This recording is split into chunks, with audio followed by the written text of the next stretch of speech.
दोस्तों नमस्कार। आप सभी का एक बार फिर से हम target with Ajay YouTube channel पर स्वागत करते हैं। आज हम जो सेकंड पेपर हुआ है आज डीएलएड 4 सेमेस्टर का चतुर्थ प्रश्न पत्र था गणित का, उसका आपको हम बिल्कुल सॉल्यूशन दिखाएंगे, सटीक सॉल्यूशन दिखाएंगे जो पेपर हल करके आए हैं स्टूडेंट। तो हम दिखाना चाहेंगे ये प्रश्न पुस्तिका चतुर्थ सेमेस्टर 2021 चतुर्थ प्रश्न पत्र है गणित का, आज जो 28 तारीख में हुआ है। इसका जो पहला क्वेश्चन है 20-25 का वर्ग करें। तो आपको पता होगा इसका एक शॉर्ट ट्रिक होता है कि अगर इस तरह की संख्या कहीं देते हैं तो क्या करते हैं, सबसे जो लास्ट होता है, जैसे कि ऑप्शन बी दिया है इसका, तो हम इसको कैसे करेंगे।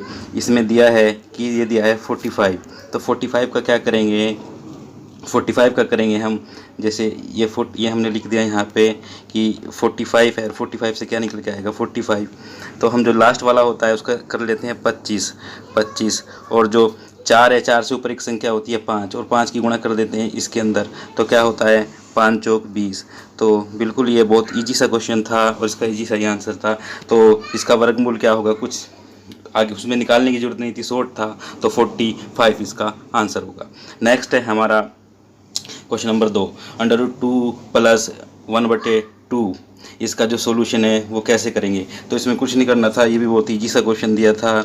इसमें क्या करना था, आपको पता होगा a + b का जो फार्मूला है स्क्वायर वाला, उसको खोलना था। अगर इसे हमसे खोलेंगे तो क्या होगा, खोलने पे आएगा a² + b² + 2ab। जब ये आएगा, अब इसमें हमने संख्या जो इसकी रख देनी थी, जो संख्या रखेंगे तो वो आएगी हमारी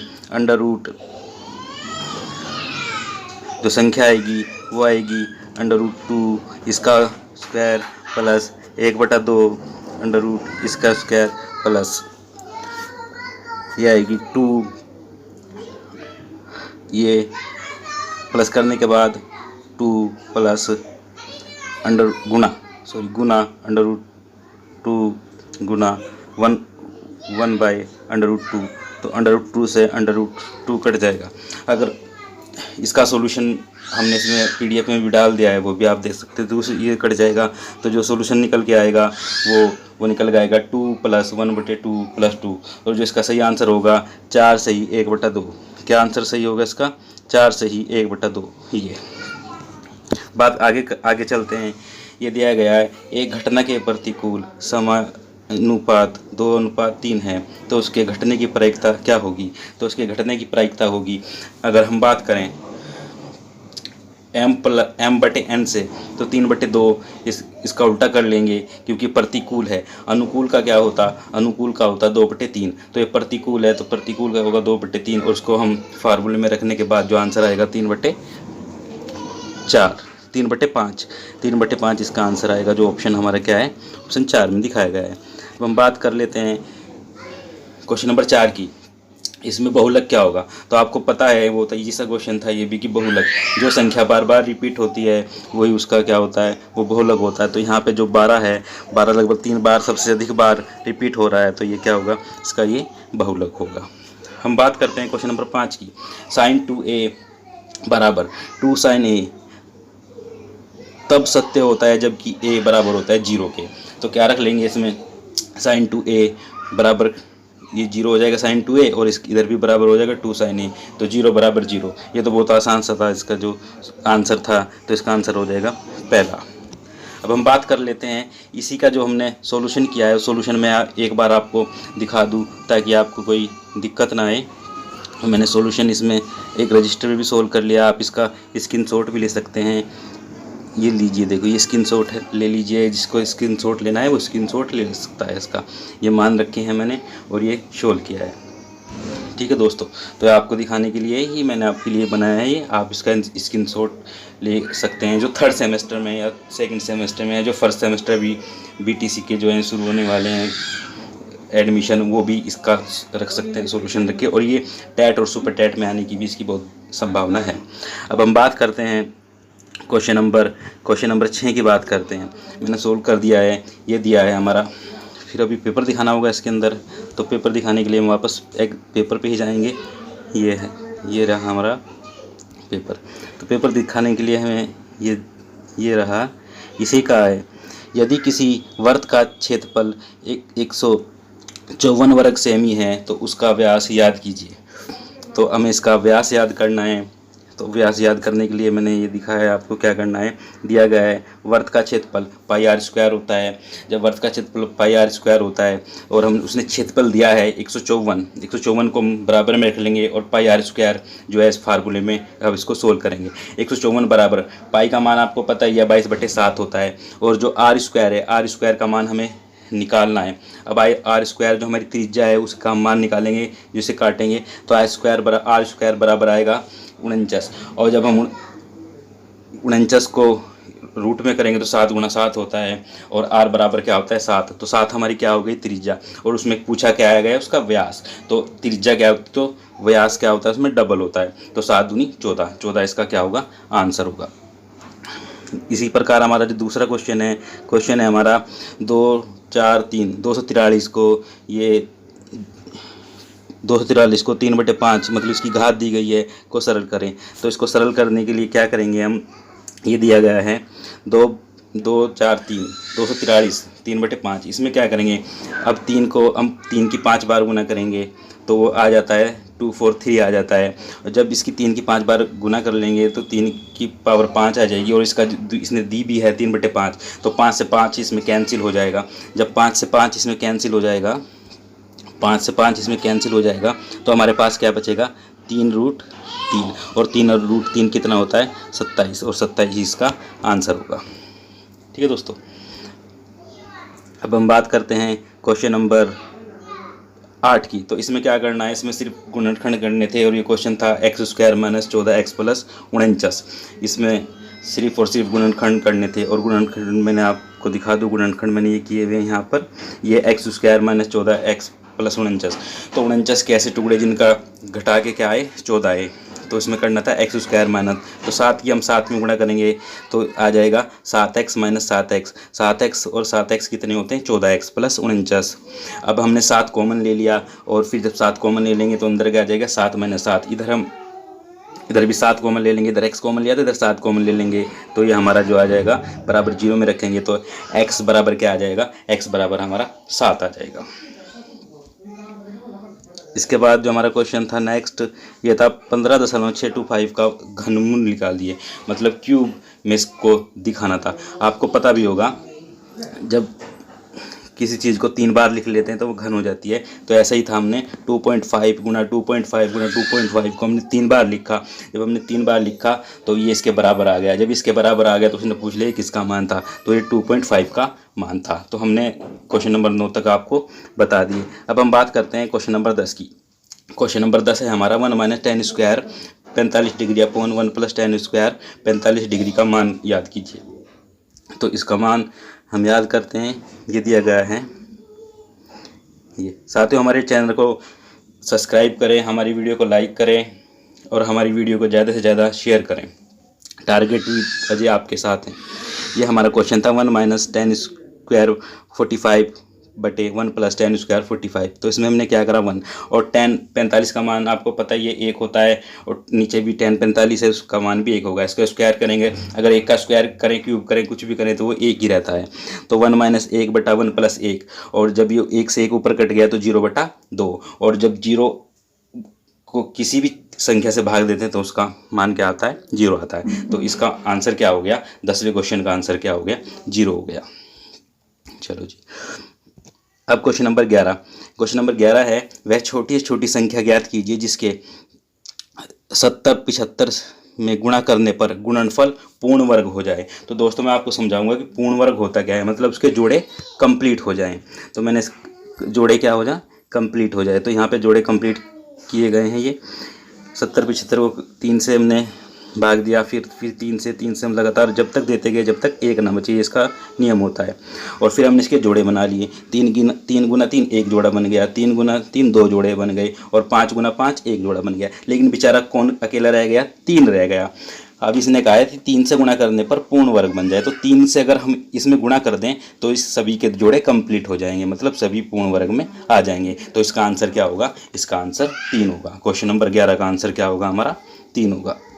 अब हम बात करते हैं लघु उत्तरीय क्वेश्चनों की, जो लघु उत्तरीय प्रश्न दिए गए हैं। इसमें दिए गए 2 पासों को एक साथ फेंकने पर दोनों पर 7 सम अंकों के ऊपर आने की घटना का समुच्चय याद कीजिए।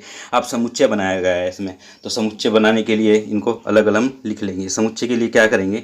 समुच्चय के लिए हमने ये संख्या दी गई 2 2 2 4 2 6 4 6 4 2 6 2 4 4 4 6 6 4 6 6। तो ये टोटल हम गिन लेंगे कितने इसके समुच्चय हैं, तो इसका जो आंसर होगा ये 9 इसका समुच्चय के तौर पे इसका आंसर आ जाएगा।